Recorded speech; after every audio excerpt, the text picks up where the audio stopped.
저희 고향은 아시다시피 경상북도 군위군 의흥면 594번지 완전 총구석입니다. 한 3, 400호밖에 되지 않아서 누가 누구 집에 숟가락 몇 개인지 다 압니다. 근데 제가 어릴 때 동네 어르신들부터 이런 얘기를 많이 들었습니다. 용진이는 영천 똥다리 밑에서 주워왔더라. 이런 얘기를 참 많이 들었습니다. 저희 고향에서는 영천 똥다리가 제일 유명했습니다. 서울은 어느 똥다리가 유명한지 여러분들 어디 똥다리가 유명합니까? 제가 어릴 때 이런 얘기를 들으니까 상당히 충격을 많이 받았고 나름대로 심각했어요. 나는 정말 엄마 아빠의 친자식이 아닌가? 나는 정말 이 주워온 자식인가? 상당히 좀 마음이 어려운 때가 있었습니다. 어느 날 어머니에게 신나게 혼나고 있을 때였습니다. 신나게 혼나고 있는데 어머니께 이렇게 물은 적이 있습니다. 어머니, 제가 주워온 자식이라서 이렇게 막대하십니까? 제가 친자식이 아니라서 맨 처음에는 파리채로 때리시더니 그 다음에는 구두 쪽으로 때리시고 그 다음에는 어디서 구했는지 오동나무를 구해오시더라고요. 그래서 저에게 막대하십니까? 라고 물은 적이 있어요. 그래서 어머니께서 황당하시다는 듯이 쳐다보시면서 더 많이 맞았습니다. 여러분, 보통 가족이라면 친자식, 부모 자식 간의 관계라면 서로에 대한 사랑과 관심이 분명히 있습니다. 그래서 이 가족이라는 관계를, 울타리를 지키려고 노력을 합니다. 왜냐하면 이 가족에는 눈에 보이지 않는 힘이 있기 때문에 그렇죠.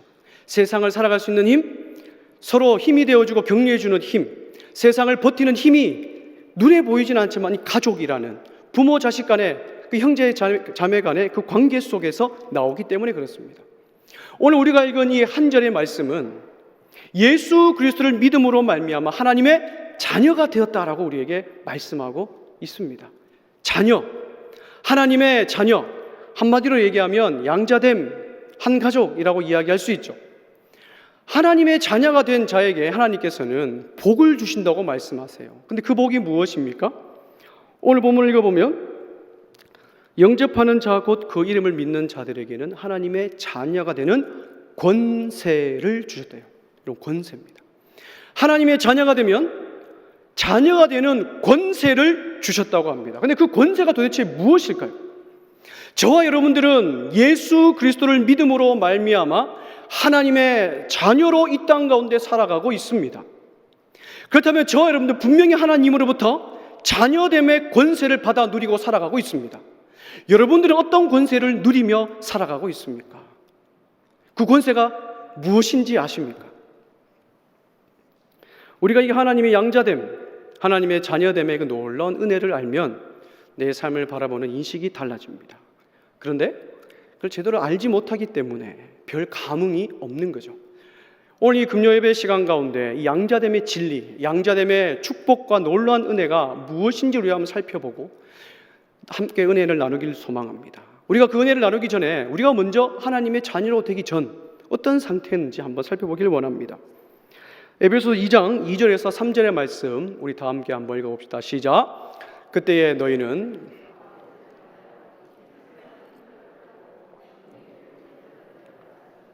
곧 지금 불순종의 아들들 가운데 역사하는 영이라. 전에는 우리도 다 그 가운데서 우리 육체의 욕심을 따라 지내왔고 육체와 마음에 원하는 것을 하여 다른 이들과 같이 본지상 진노의 자녀였더니. 성경이 어떻게 말씀하고 있습니까? 우리는 본지상 진노의 자녀이며 불순종의 자식, 한마디로 마귀의 자식이었다는 거예요. 그런데 우리에게 놀라운 은혜가 임합니다. 하나님의 아들이신 예수 그리스도를 믿음으로 말미암아 우리에게 엄청난 사건이 일어나죠. 하나님의 자녀가 되는, 하나님의 자녀로 입양되는 놀라운 은혜가 우리에게 주어진 것이죠. 그렇다면 한 가지 질문이 생깁니다. 그렇다면 하나님의 자녀가 어떻게 우리가 됐을까? 우연히 하나님의 자녀가 되었을까? 어떤 방법으로 우리는 하나님의 자녀로 입양되었을까라는 질문이 우리는 생기죠. 에베소서 1장 4절에서 5절에 바울 사도는 이렇게 말씀하고 있습니다. 곧 창세전에 그리스도 안에서 우리를 택하사 우리로 사랑 안에 그 앞에 거룩하고 흠이 없게 하시려고 그 기쁘신 뜻대로 우리를 예정하사 예수 그리스도로 말미암아 자기의 아들들이 되게 하셨으니라고 말씀하세요. 우리가 하나님의 자녀로 된 것, 입양하시기로 계획하신 것 우연이 아니라고 말씀하시죠. 창세전에 하나님께서 이미 저와 여러분들을 자녀 삼아 주시기로 계획하셨습니다. 근데 그 계획이 우연히 억지로 된 것이 아니라 삼위 하나님의 그 깊으신 뜻 가운데, 충만한 기쁨 가운데 계획되었다라고 말씀하고 있죠. 여기서 하나님의 계획과 우리의 계획이 확연하게 차이 납니다. 여러분, 오늘도 저와 여러분들은 수많은 계획들을 하며 살아오지 않았습니까? 사업을 운영하고 직장관계 속에서, 인간관계 속에서, 가정 속에서도 우리는 수많은 계획을 하며 살아갑니다. 근데 그 계획대로 다 이루어집니까? 그죠? 다 계획대로 이루어지지가 않습니다. 결혼하고 싶어도, 계획을 하더라도, 그죠? 그게 잘 안 되는 거예요. 결혼하고 나도 자녀가 바로 늦게 생길 수도 있고, 내 바람대로, 내 계획대로 자녀가 잘 자라주는 것 같지만 그렇지 않을 때도 있고, 내가 모든 계획 가운데 내 자녀에게 이렇게 베풀어 줘야지, 이렇게 제공해 줘야지 하지만 그 계획대로 자녀에게 다 해주지 못하는 게 우리의 계획입니다. 사업을 운영하거나 가정에서도 마찬가지죠. 근데 여러분, 우리가 아무리 계획을 잘 세우고 준비한다 하더라도 우리는 완벽하지 않아요. 그러나 하나님은 완벽한 뜻 가운데, 그 깊으신 가운데 충만하게 계획을 하셨다라고 말씀하세요. 여러분, 고대 메소포타미아 창조론을 보면 참 재밌습니다. 메소포타미아, 지금 사우디아라비아, 이란 그쪽에 메소포타미아 쪽이라고 하잖아요. 거기에 창조론은 이렇습니다. 신들 중에도 상급신과 하급신이 있어요. 근데 이 상급신과 하급신이 있는데, 이 하급신은 상급신을 위해서 일하는 신이에요. 근데 그 노역이 너무 힘드니까 상급신에게 상소를 올립니다. 아유, 힘들어 죽겠습니다. 우도 명색의 신 가문인데 내가 지금 하고 있는 이 노역을 조금 줄여주십시오. 그렇게 얘기하니까 상급신이 들어보니 그럴듯하거든요. 그래서 이 하급신의 노역을 좀 덜어주기 위하여 만들어진 존재가 인간이다라는 거예요. 그래서 인간은 우연히 만들어졌으며 신의 만족을 위하여 만들어진 존재가 인간이라는 거예요. 근데 하나님은 저와 여러분들을 우연히 억지로 신의 만족을 위하여 만드시려고 계획하지 않으셨다라고 말씀하십니다. 자신의 형상을 닮은 우리를 구원하시기 위하여 이미 창세전에 하나님의 자녀로 삼아 주시기로, 양자 삼아 주시기로 이미 깊으신 뜻 가운데 계획을 하셨다라고 말씀하십니다. 할렐루야. 근데 그 계획을 누가 이루실까요? 창세전에 삼위 하나님께서 우리를 입양하시기로 계획을 하셨어요. 근데 그 계획을 누가 이루십니까? 오늘 본문 읽었던 에베소서 1장 5절에 이렇게 말씀하고 있죠. 그 기쁘신 뜻대로 우리를 예정하사 예수 그리스도로 말미암아 자기의 아들들이 되게 하셨으니. 이런 하나님의 그 양자 삼아 주신 그 계획을 누굴 통해 이루신다고 말씀합니까? 예수 그리스도를 통하여 이루신다고 말씀하세요. 그렇다면 예수 그리스도께서 이 땅에 오신 목적, 우리가 알 수 있겠죠. 우리 예수 그리스도께 이 땅에 오신 목적이 무엇입니까? 바로 저와 여러분들을 하나님의 자녀 삼아 주시기죠. 갈라디아서 4장 5절의 말씀 다 같이 한번 읽어보겠습니다. 시작. 율법 아래에 있는 자들을 명분을 얻게 하려 하십니다. 여러분, 예수 그리스도가 이 땅에 오신 목적이 뭐냐면 저와 여러분들 하나님의 아들이라는 그 명분을 주시기 위하여, 우리를 하나님의 자녀로까지 격상시키기 위하여 우리 주님께서 이 땅 가운데 내려오신 것이죠. 하나님 우리를 입양하시려 결정하셨고 계획하셨고, 예수 그리스도는 그 하나님의 뜻대로 이 땅 가운데 내려오셔 십자가의 죽으심으로 말미암아 우리를 하나님의 자녀로 양자 삼아 주셨고, 지금 저와 여러분들은 성령 하나님의 은혜 가운데 살아가고 있는 겁니다. 그런데 지금 우리는 성령 하나님 어떤 은혜를 누리며 살아갈까요? 갈라디아서 4장 6절에 보면 이렇게 말씀하고 있습니다. 너희가 아들임으로 하나님이 그 아들의 영을 우리 마음 가운데 보내사 아빠 아버지라 부르게 하셨느니라 말씀하십니다. 성령 하나님의 은혜가 무엇이냐? 오늘날 우리가 살아가는 삶 속에서 하나님을 아빠 아버지로 부를 수 있는 은혜를 우리에게 주시는 거예요. 내가 하나님을 아빠 아버지로 부르는 것이 아니라 내 안에 계신 성령 하나님이 아빠 아버지로 부를 수 있게 하시는 거예요. 근데 우리에게 생각할 수 있습니다. 아이고, 뭐 내가 주여라고 하고 아버지야라고 부르는 게 뭔가 대수인가? 부를 수 있지, 당연한 게 아닌가? 예수 믿으면 그 당연한 게 아닌가? 이렇게 생각할 수 있죠. 근데 여러분, 우리가 입을 열어 주여, 입을 열어 아빠 아버지, 아버지여라고 부를 수 있는 것은 엄청난 의미가 그 속에 담겨져 있습니다. 여러분, 새가족부에 예수 그리스도를 한 번도 알지 못하는 생판 초신자가 등록하셔서 첫 시간에 하나님을 아버지라고 부르신 분 보셨습니까? 아무도 없습니다. 그분들은 그냥 하나님을 좋은 분, 자비를 베풀어 주시는 분, 축복을 주시는 분으로는 알고 있지 아버지라고 부를 수가 없어요.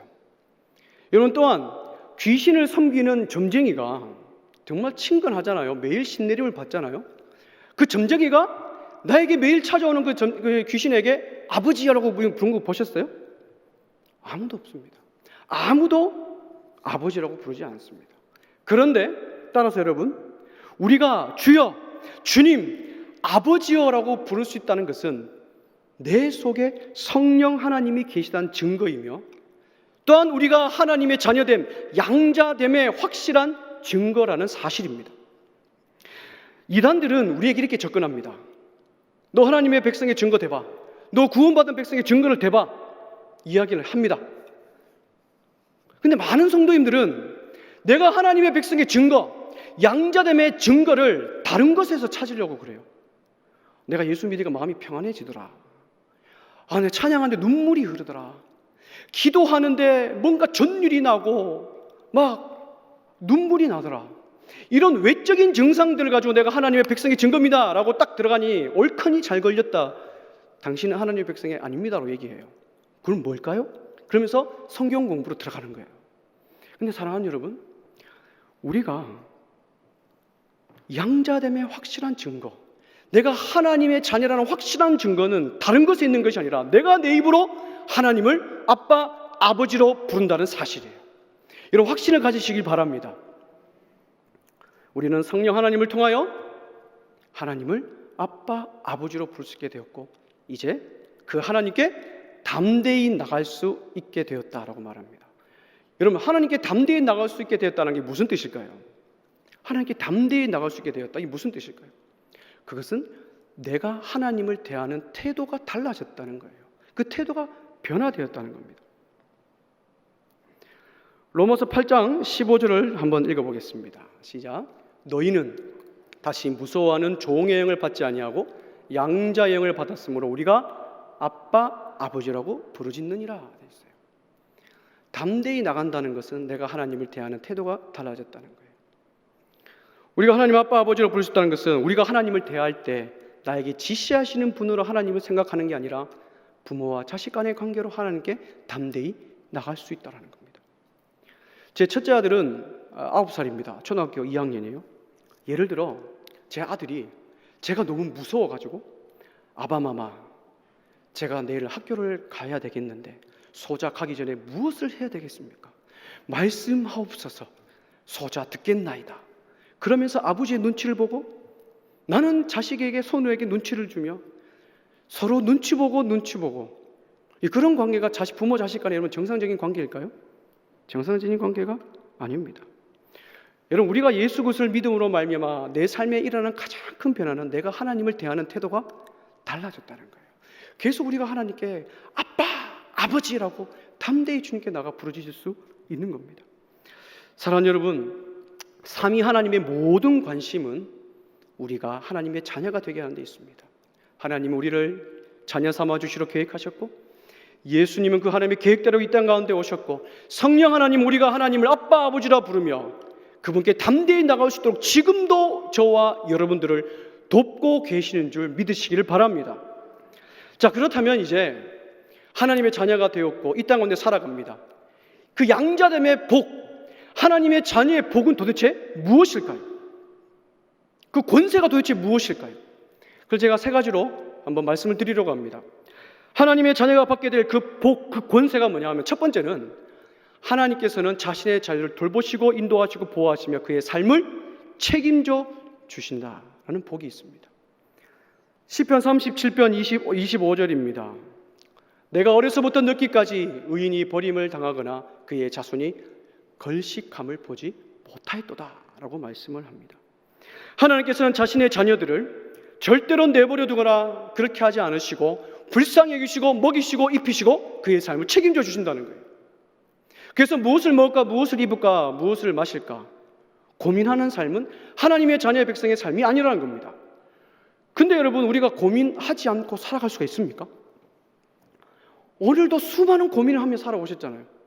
먹고 살아가는 문제, 직장을 다니고 사업을 운영하면서 어떻게 일을 처리할까에 대한 문제, 가정의 문제, 자녀의 문제, 우리는 오늘 하루 수만 가지, 사람들이, 학자들이 얘기하잖아요. 하루에 인간은 5만 번의 생각과 5만 번의 고민을 한다고 이야기를 합니다. 우리 그 가운데 살아가요. 우리 고민하지 않고 살아갈 수가 없습니다.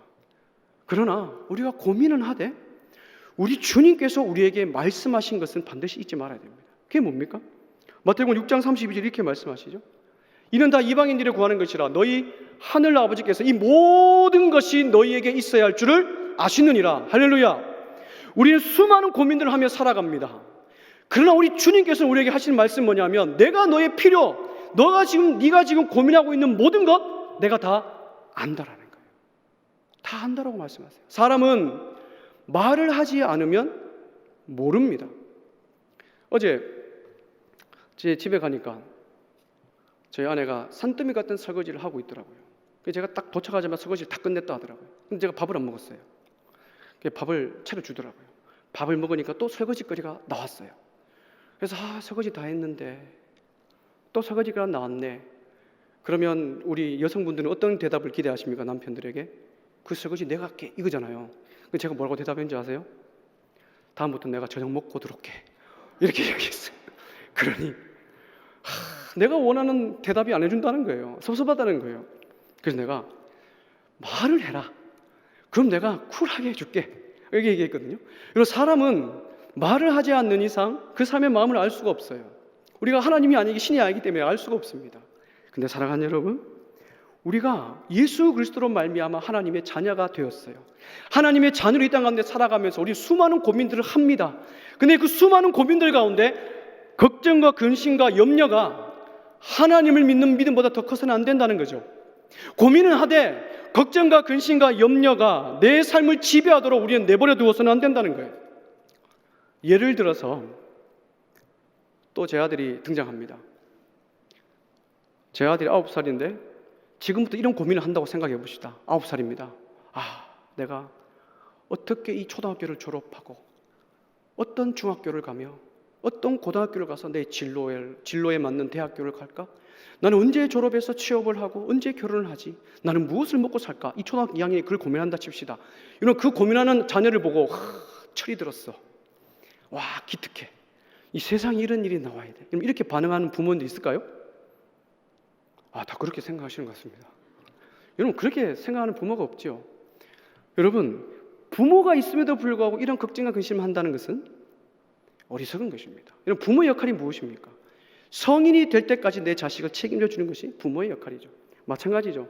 여러분, 출애굽한 이스라엘 백성들 보십시오. 하나님께서는 하나님을 제대로 알지 못한 영적인 신생아입니다. 하나님이 누구시고 하나님 어떻게 섬겨야 되는지 그 모르는 백성들, 영적인 신생아들을 데리고 출애굽하셨어요.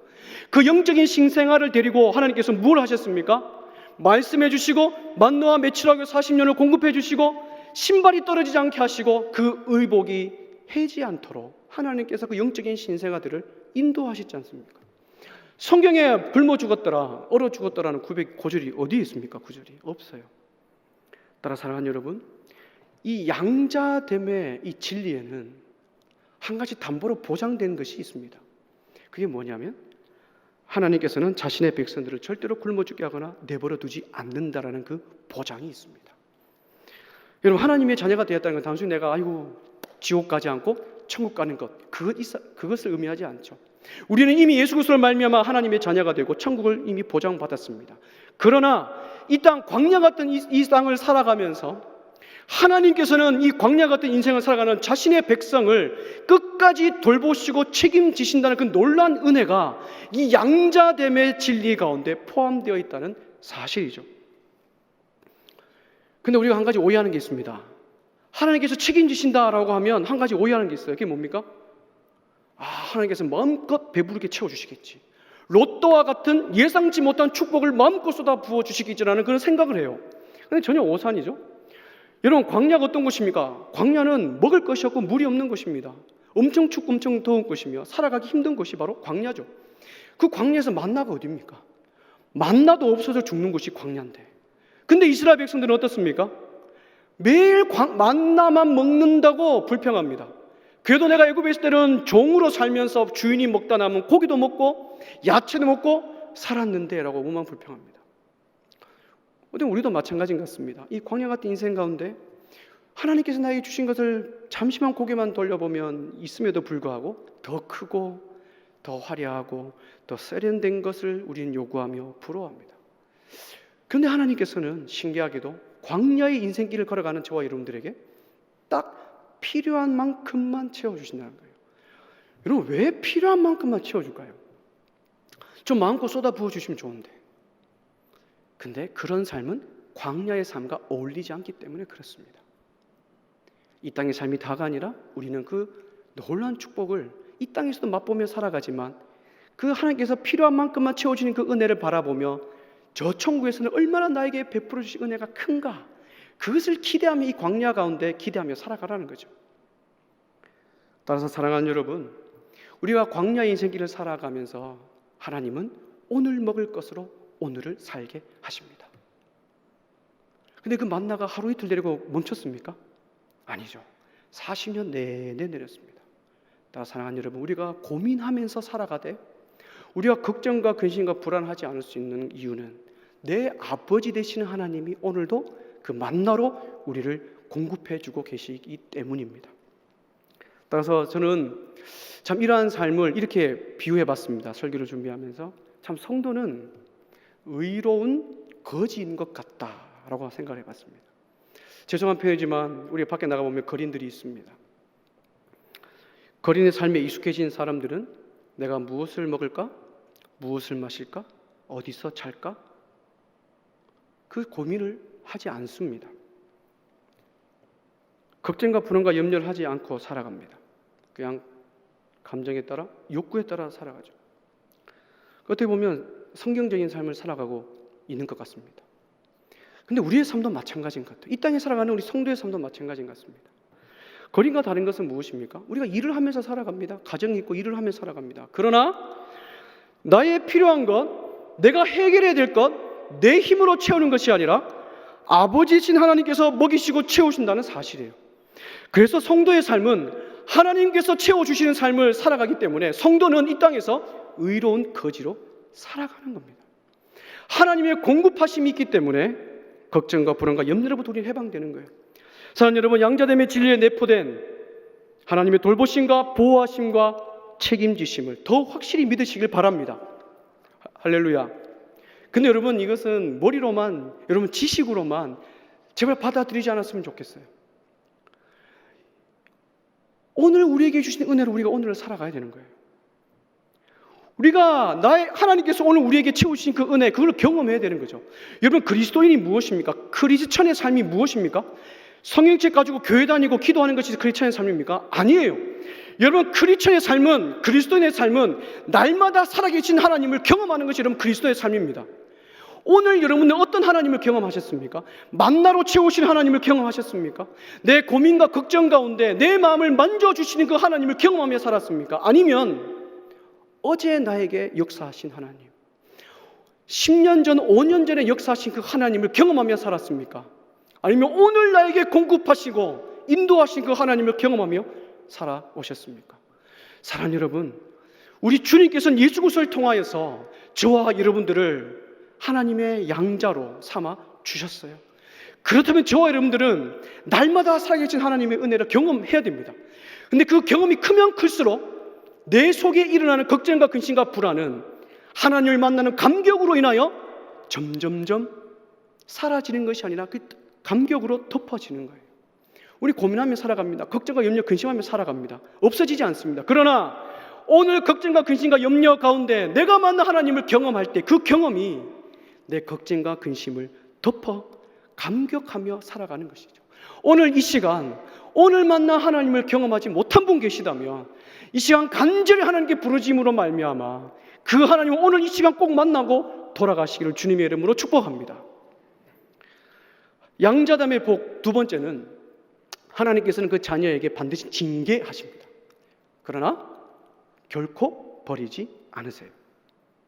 신명기 8장 5절 우리 다 함께 한번 읽어봅시다. 시작. 너는 사람이 징계하시는 줄 마음에 생각하고. 여러분, 성경은 자녀를 사랑하는 부모라면 반드시 징계해서 바른 길로 인도하도록 하십니다. 하나님께서 저와 여러분들 죄 용서하시고 의롭다 하시고 먹이시고 입히시고 돌보시는 목적이 무엇입니까? 그 이유가 무엇입니까? 하나님의 자녀들께 살아가기 위해서죠. 우리의 인격과 삶이 하나님이 원하시는 수준에 도달하기 위해서 우리를 자녀 삼아 주셨잖아요. 근데 우리가 그런 삶의 수준에 도달을 합니까?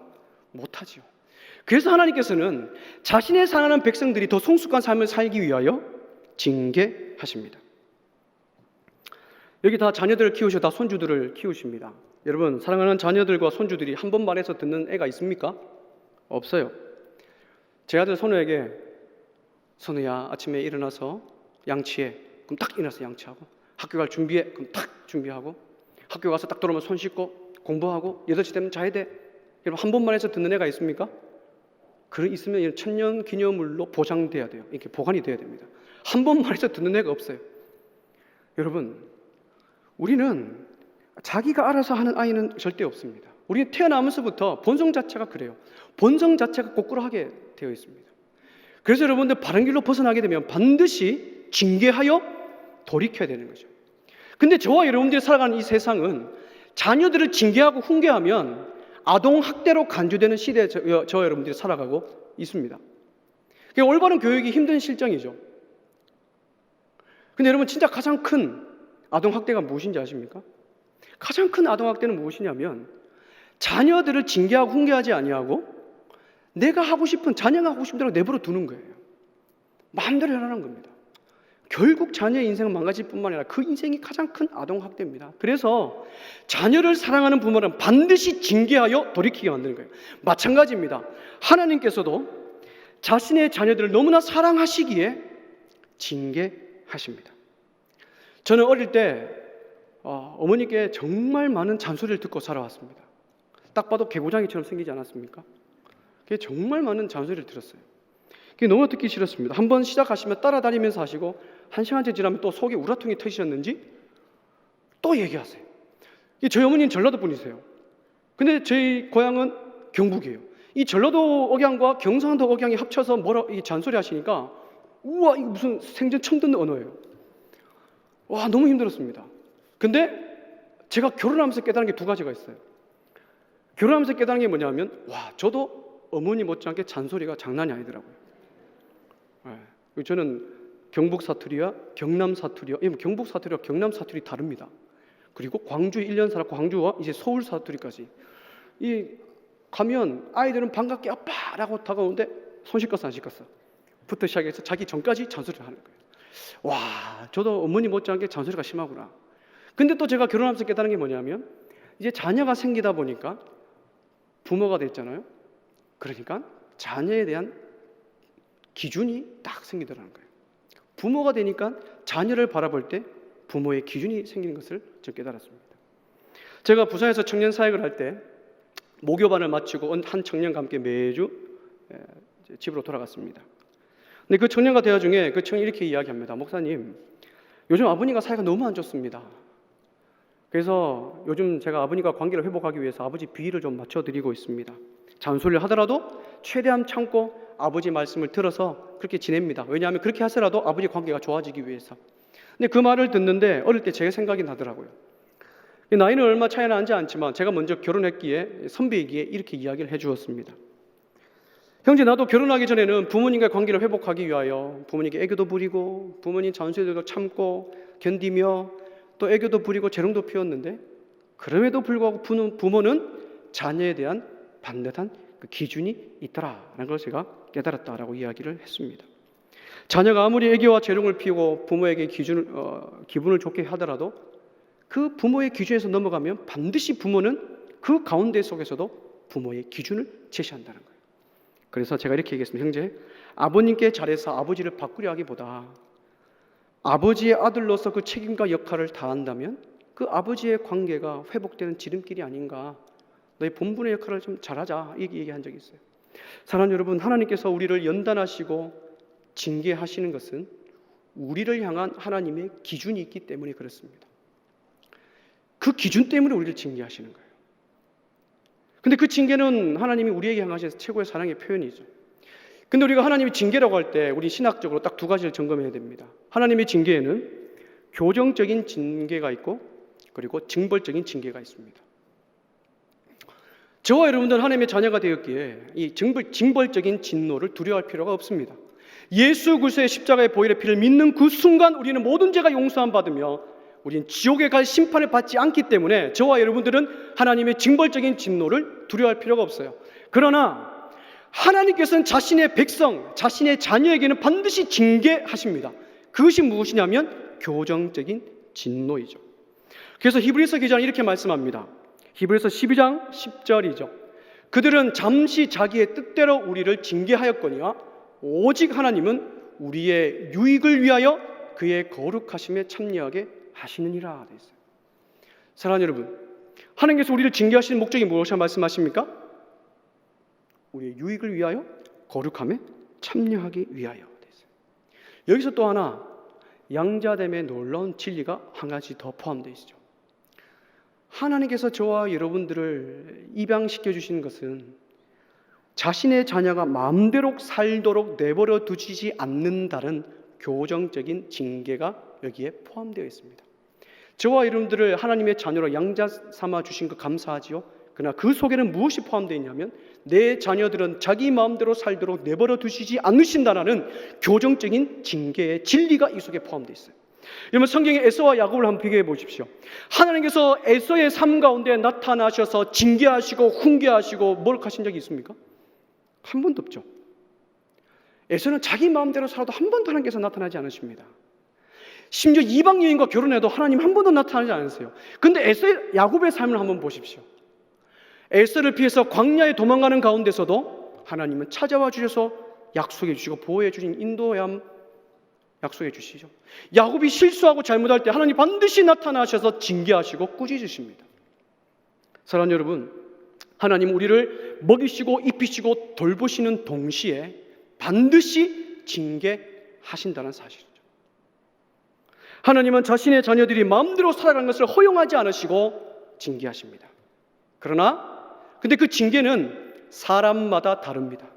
시간이 차이가 있고 그 사람마다 그 징계의 정도의 차이가 분명히 있어요. 그러나 우리가 잊지 말아야 될 것은 그 징계는 하나님의 최고의 사랑의 표현이라는 겁니다.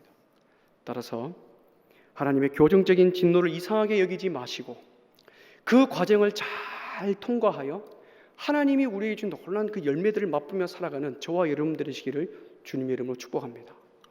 이제 양자됨의 복 세 번째는 무엇인가? 그 권세가 무엇인가? 첫 번째는 우리의 삶을 책임져 주시는 그 은혜, 그 권세가 있고요. 또 하나는 하나님께 징계하셔서 바른 길로 인도하시지만 절대로 버리시지 않으신다는 놀라운 은혜.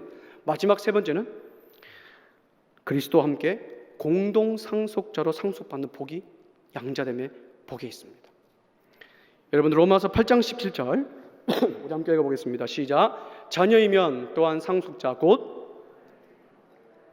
그리스도와 함께한 상속자니 우리가 그와 함께 영광을 받기 위하여 권한도 함께 받아야 할 것이니라. 아멘. 여기서 중요한 것은 누구와 함께 상속받는다고 말씀하고 있습니까? 그리스도와 함께. 여러분들 참 놀라운 편이지 않습니까? 우리 한낱 피조물이었는데 어느 순간 예수와 공동 위치해서 공동 상속자로 살아가요. 그러면 우리가 무슨 상속을 받을까요? 무슨 상속을 받을까요? 요한계시록 20장 6절에 보면 이렇게 되어 있습니다. 이 첫째 부활에 참여하는 자들은 복이 있고 거룩하도다. 둘째 사망이 그들을 다스리는 권세가 없고 도리어 그들이 하나님과 그리스도의 제사장이 되어 1000년 동안 그리스도와 더불어 무슨 노릇 하더라? 왕노릇 하더라. 우리의 맏형 되시는 예수 그리스도와 함께 1000년 동안 왕노릇하는 상속을 우리가 받는 거죠. 여러분 로마의 초대 황제가 아구스투스 황제입니다. 들어보셨죠? 아구스투스 황제. 그의 본명은 옥타비아누스입니다. 근데 그 당시에 로마가 통일되지 않았을 때의 황제가 누구냐면 율리우스라는 황제입니다. 이 율리우스 황제가 가만히 보니 이 옥타비아누스가 마음에 드는 거예요. 그래서 이 율리우스 황제가 그죠? 옥타비아누스를 양자 삼습니다. 그리고 가이사르라는 성을 주고 귀족의 신분이 되죠. 근데 율리우스 황제가 암살당합니다. 그리고 나서 이 양자인 이 옥타비아누스가 로마의 통일된 초대 황제로 등극을 합니다. 여러분, 어떻게 이렇게 초대 황제가 되었을까요? 그 율리우스의 양자로 삼았기 때문에 그 큰 로마 제국의 황제가 된 거죠. 근데 이 아우구스투스 황제도 자신의 후계자를 위하여서 자신의 친자식에게 물려주지 않습니다. 티베리우스라는 자를 입양하여 양자 삼습니다. 여러분, 로마의 초대 1대 2대 황제가 전부 다 양자 출신이에요. 왜 이들을 입양했을까요? 그죠? 자신의 제국을 안전하게 물려주기 위하여. 수많은 사람들이 있지만 그 중에서 선택하여 입양하여 양자 삼아 그 자신의 로마 제국을 계속해서 안전하게 이어주기 위하여 양자 삼아 준 거죠. 마찬가지입니다. 사랑 여러분, 하나님께서 왜 저와 여러분들을 양자 삼아 주셨습니까? 왜 독생자 예수 그리스도를 죽이시면서까지 죄 없다 하시고 하나님의 자녀 삼아 주셨습니까? 그건 단 하나입니다. 예수 그리스도와 함께 영원히 왕노릇하여 하나님 나라를 상속시켜 주시기 위하여 우리를 양자 삼아 주신 거죠. 따라서 이 진리가 우리 가슴 가운데 깊이 새겨진다면 우리는 하나님의 은혜를 가볍게 여기거나 대충 살 수가 없는 거죠. 자신의 피조물을 사랑하셔서 창세전부터 양자 삼아 왕노릇하기 위하여 우리에게 은혜를 베풀어 주신 하나님의 그 열심과 은혜를 생각한다면 우리는 날마다 감사하며 왕의 자녀의 신분답게 날마다 살아가야 될 줄 믿습니다. 사랑하는 여러분, 그때 우리 하나님의 자녀는 어떻게 살아가야 될까요? 양자됨의 복에는 세 가지가 있습니다. 하나님께서 내 인생을 책임져 주신다. 하나님께서 징계하시지만 결코 나를 버리지 않으시고 바른 길로 인도하여 주신다. 마침내 하나님 나라에 입성케 하셔서 그분의 나라를 상속시켜 주신다는 놀라운 그 권세와 은혜를 우리에게 주셨어요. 여러분, 어떻게 살아가는 것이 잘 사는 걸까요? 단순합니다. 잘 사는 거예요. 그럼 어떻게 사는 것이 여러분 잘 사는 걸까요? 제가 예전에 있던 교회에서 어떤 권사님을 잊을 수가 없어요. 그 권사님은 저를 만날 때마다 3시간씩 이렇게 이야기합니다. 좋은 이야기도 아니에요. 본인의 과거의 삶이 얼마나 힘들고 지쳤는지 저를 볼 때마다 똑같은 얘기를 계속하십니다. 내가 원래 이렇게 사는 사람이 아닌데 내가 남편 잘못 만나서 이렇게 삶을 살고, 내가 원래 이렇게 사는 사람이 아닌데 내가 부모를 잘못 만나서 내가 이렇게 살고, 내가 원래 이렇게 사는 삶이 아닌데 내 자식 때문에 이렇게 살고, 자식이 아무 소용이 없더라. 이런 이야기들을 삶의 원한 그 아픔들을 나에게 계속 얘기하시는 권사님이 계세요. 그 삶이 얼마나 힘들었고 상처가 됐는지 한편으로는 마음에 이해가 됩니다.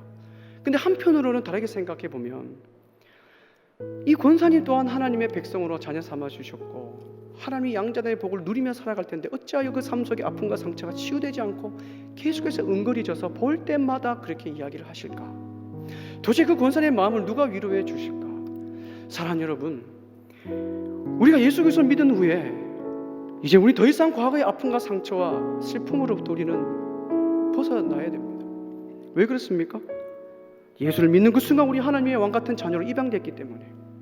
그래서 우리는 과거의 슬픔과 아픔 또한 하나님이 여기까지 나를 인도하신다는 그 섭리라고 우리가 받아들이고 인정한다면 내 가슴의 상처와 아픔이 더 이상 그것이 아니라 하나님의 은혜와 하나님의 간섭하심과 우리에게 주신 그 평화가 우리에게 잔잔하게 스며드는 것입니다. 그 은혜를 경험하는 자는 얼굴부터 다릅니다. 그 얼굴부터 그 평화와 하나님 만난 그 감격이 나타나요. 얼굴만 보더라도 하나님을 경험한 사람처럼 그 속에 나타납니다. 여러분들 어떤 삶을 살아가십니까? 우리 다 고민하며 걱정하며 살아갑니다. 근데 그 걱정보다 하나님의 양자됨의 그 놀라운 은혜가 더 큽니까? 아니면 내 상처가 더 크며 살아갑니까? 사랑하는 여러분, 제가 말씀드렸듯이 날마다 살아계신 하나님을 경험하며 살아가는 삶은 하나님을 만나는 그 감격이 있기 때문에 그 감격 때문에 내 아픔과 상처들이 잦아지고 그를 덮어집니다. 그리고 내일을 기대합니다. 왜 기대합니까? 오늘 하루 나에게 어떤 하나님을 경험할까? 난 내일은 어떤 하나님을 내가 경험하며 살아갈까? 어떤 하나님께서 나에게 역사하시고 어떻게 나를 만나러 먹이시고 나를 인도하실까에 대한 그 감격 때문에 우리는 당당하며 내일을 기대하며 살아갈 수가 있는 거예요. 또한 사랑하는 여러분, 우리가 광야 인생 가운데 다른 것 의지하며 살아가는 인생이 아니라, 불안과 걱정 가운데 살아가는 인생이 아니라, 만나러 먹이시고 구름 기둥과 불 기둥으로 채우시고 자신의 자녀에게 교정적인 진노를 통하여 우리에게 더 나은 삶을 살게 하신 하나님 더 의지하며 살아가시길 축복합니다. 저 여러분들 보통 사람들이 아닙니다. 그냥 평범한 사람들이 아닙니다. 피조물인 우리가 하나님의 자녀의 자리까지 우리 격상된 분이 바로 저와 여러분들이에요. 예수 그리스도와 함께 영원히 왕노릇하며 통치할 존재가 저와 여러분들입니다. 양자됨의 진리가 여러분들 가슴속에 확실히 다가온다면 우리는 더 이상 유혹과 아픔 속에 흔들리지 않고 당당하게 살아갈 줄 믿습니다. 나의 필요를 다 아시는 분, 나의 고민을 다 아시는 분이, 그분이 바로 주님이란 사실을 기억하며 살아갈 때에 오늘도 나는 하나님을 의지하며 살아가는 의로운 거지로 오늘 하루 내일 하루 주님 오실 때까지 당당하게 살아갈 줄 믿습니다. 여러분, 오늘 이 시간 그 하나님을 기억하며 내 아바 아버지 되신 그분께 시간 기도하며 찬양하며 나아가길 소망합니다.